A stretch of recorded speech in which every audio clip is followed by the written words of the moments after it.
Before we start the video, don't forget to subscribe to the channel and like the video. The small decision that changed my life. A few years ago, I made a very small decision that ended up changing my life in a way I never expected. That time, I was a university student. My life was simple, but also a bit boring. I attended my classes, studied for exams, and spent most of my free time at home watching videos or scrolling through social media. I often told myself that I wanted to do something different, something exciting. But every time I had the chance, I chose to stay in my comfort zone. One day, while I was walking through the university campus, I noticed a poster on a wall. It said, "Join our weekend volunteer program. Help others and gain new experiences." I stopped for a moment and looked at the poster carefully. At first, I thought, this could be interesting, but then another thought came, it will probably take too much time. Maybe I should focus on my studies. I continued walking, however. For some reason, I couldn't stop thinking about that poster. Later that day, I mentioned it to my friend Sarah. She said, "Why not try it? It's only the weekend. You have nothing to lose." I replied, "I don't know. I've never done anything like that before." She smiled and said, "That's exactly why you should do it." Her words stayed with me. That evening, I went back to the campus and found the poster again. There was a phone number at the bottom. I stood there for a few seconds, feeling unsure. Then I took my phone and sent a message. That was the small decision that changed everything. The following weekend, I joined the volunteer program. We were a group of about 10 people, and our goal was to help children in a small community center. On the first day, I felt nervous. I didn't know anyone, and I wasn't sure what to do. A woman named Laura, who was organizing the program, welcomed us warmly. She said, "Don't worry if you feel uncomfortable at first. Just be yourself and try your best." Her friendly attitude made me feel a little more relaxed. We started by introducing ourselves. Everyone seemed kind and open. Then we met the children. At first, I didn't know how to talk to them. I was afraid of saying something wrong or not being interesting enough. But after a while, something changed. One of the kids came to me and asked, "Can you help me with this drawing?" I smiled and said, "Of course." We started drawing together, and slowly, I began to feel more comfortable. By the end of the day, I was laughing, talking, and even playing games with the children. When I went home that evening, I felt different. I felt tired but happy. The next weekend, I went again, and the next one. After a few weeks, I became an important part of the group. I built strong connections with both the volunteers and the children. One day, Laura came to me and said, "I've noticed how dedicated you are. Have you ever thought about leading a small activity?" I was surprised. "Me?" I asked. "I don't think I'm ready for that," she replied. "You don't need to be perfect. You just need to try." Her words reminded me of something I had learned. Growth comes from trying new things. So I accepted. The first time I led an activity, I was very nervous. My hands were shaking, and I kept thinking, what if this goes wrong? But as soon as I started, I realized something important. The children didn't care about perfection. They just wanted someone to listen, help, and have fun with them. After that day, my confidence grew. Months passed, and the volunteer program became a big part of my life. I improved my communication skills, learned how to work in a team, and became more responsible. But the biggest change was inside me. I was no longer the person who avoided new experiences. I became someone who looked for them. At the end of the year, Laura said something I will never forget. "You didn't just help others, you changed yourself." Looking back, I realized that everything started with one small decision, sending a simple message. Now, whenever I feel unsure about trying something new, I remember that moment, because sometimes the smallest step can lead to the biggest change. The challenge I didn't want to accept. About a year ago, I experienced something that completely changed the way I see challenges and my own abilities. At that time, I was working at a medium-sized company. My job was not very difficult, but it also wasn't very exciting.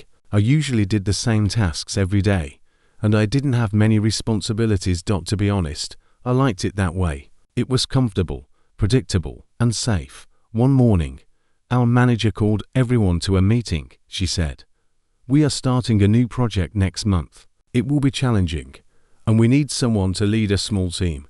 Everyone in the room became quiet. Then she looked at me and said, "I think you would be a good fit for this role. I was completely surprised. Me, I said. I don't think I'm the right person. She smiled and replied, that's exactly why you might be the right person. I didn't know what to say. After the meeting, my colleague Mark came to me. He said, why did you say no so quickly? I answered, because I don't have enough experience. What if I fail? Mark laughed and said, you might fail, but you might also succeed. That didn't make me feel much better. For the rest of the day, I kept thinking about the offer. Part of me wanted to accept it and try something new, but another part of me was afraid of making mistakes and looking unprofessional. That evening, I talked to my sister. She listened carefully and said, you always complain that your job is boring. Now you have a chance to change that. I replied, yes, but this is different. This is risky. She said something very simple. If you don't try, nothing will change. The next morning, I went to my manager and said, I'm still not sure, but I'm willing to try. She nodded and said, that's all I'm asking for. A week later, the project officially started. I was now responsible for a small team of 3 people, Mark, a new employee named Julia, and an experienced worker called David. On the first day, I felt nervous. I said to the team, to be honest, this is my first time leading a project, so we will learn together. Mark smiled and said, that sounds fair. Julia looked a bit unsure, and David just nodded. In the beginning, everything was a bit slow. I wasn't confident when making decisions. Sometimes I spent too much time thinking, and the team had to wait. One day, David said, we need to make decisions faster, otherwise, we will fall behind. I felt a little uncomfortable, but I knew he was right. That night, I thought a lot about what he said. The next day, I decided to change my approach. I told the team, from now on, I will make quicker decisions.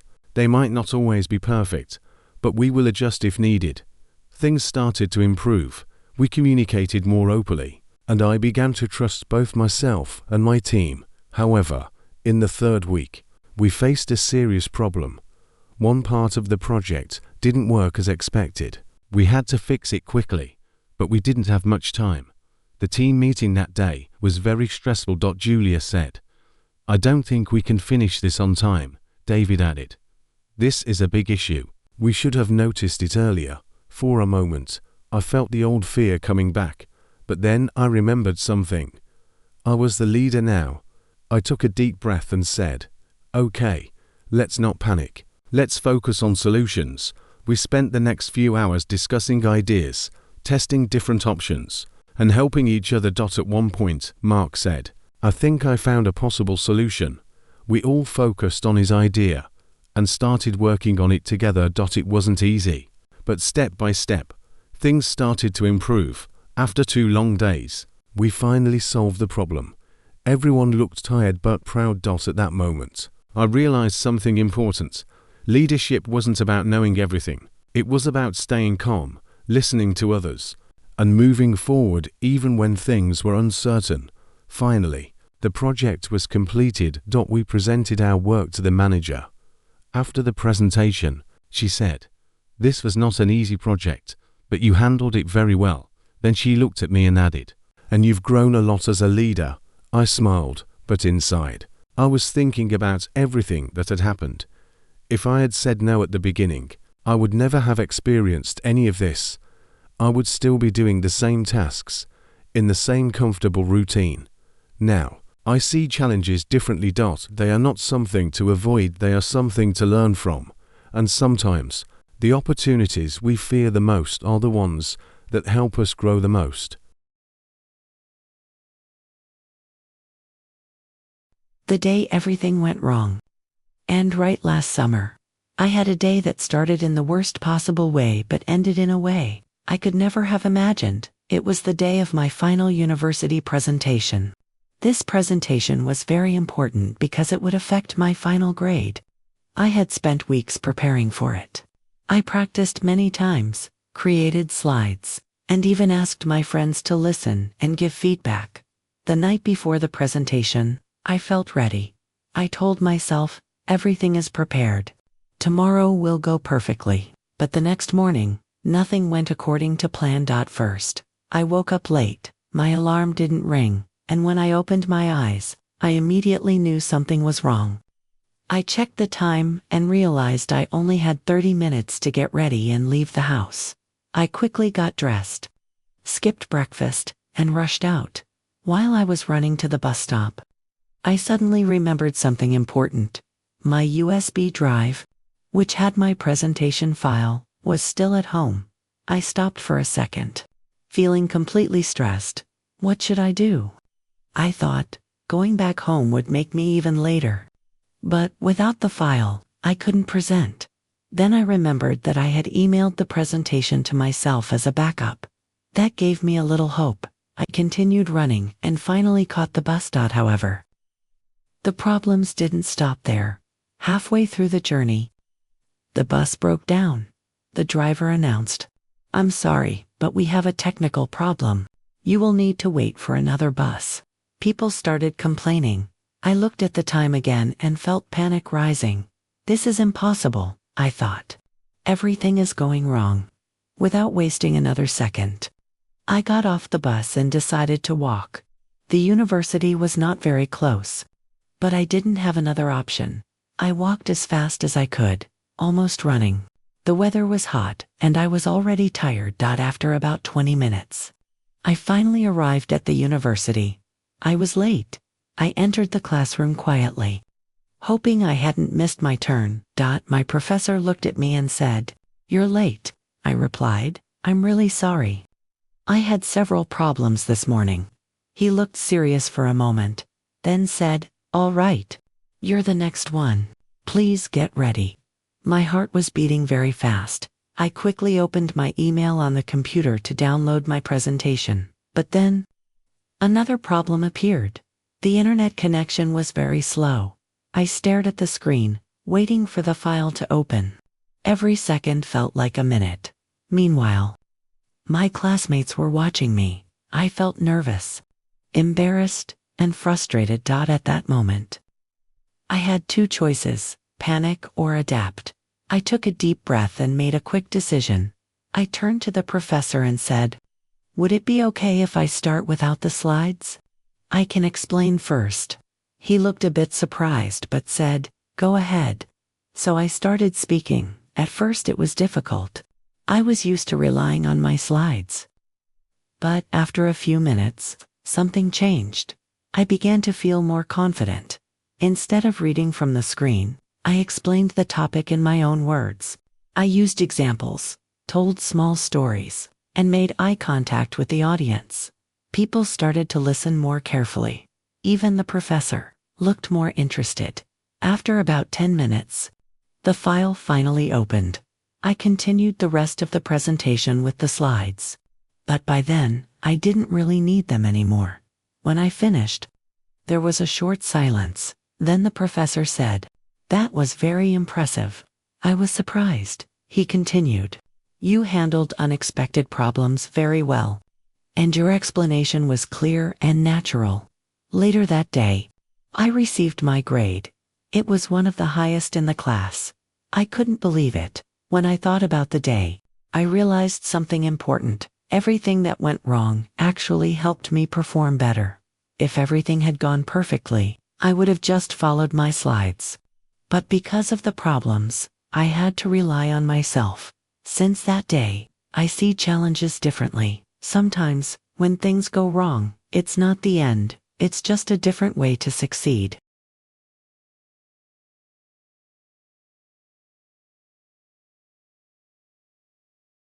A day that changed my routine. Hello everyone. Today, I want to talk about a day that completely changed my daily routine. It all started on a normal Monday morning. I woke up late because I forgot to set my alarm the night before. Normally, I wake up at 7 a.m., but that day, I woke up at 8:30. I was already stressed because I had an important meeting at work. I quickly got out of bed, brushed my teeth, and put on the first clothes I found. I didn't even have time for breakfast, so I grabbed an apple and ran out of the house. While I was waiting for the bus, I realized that I had forgotten my wallet at home. At that moment, I felt really frustrated. I didn't know what to do. Luckily, I had my phone with me, and I decided to call a taxi using a mobile app. While I was in the taxi, I checked my emails and saw that the meeting had been postponed to the afternoon. I felt a huge sense of relief. Suddenly, my stressful morning became much more relaxed. Instead of going directly to work, I decided to stop at a small cafe near my office. I ordered a cup of coffee and a sandwich. While I was sitting there, I started thinking about my daily routine. I realized that I was always in a hurry and never had time to enjoy simple moments like this. After breakfast, I went for a short walk in a nearby park. The weather was beautiful, and there were many people walking, jogging, or just sitting on benches. I noticed a man playing guitar, and some people were listening to him. The atmosphere was very peaceful. At that moment, I made a decision. I decided that I needed to change my lifestyle. I wanted to wake up earlier, have a proper breakfast, and maybe even start exercising regularly. I understood that small changes can make a big difference in our lives. In the afternoon, I went to my meeting. Everything went well, and my manager was happy with my presentation. But the most important thing was not the meeting, it was the realization I had in the morning. Since that day, I have been trying to follow a healthier and more balanced routine. I still have busy days, but now try to slow down and enjoy the little things in life. Thank you for listening.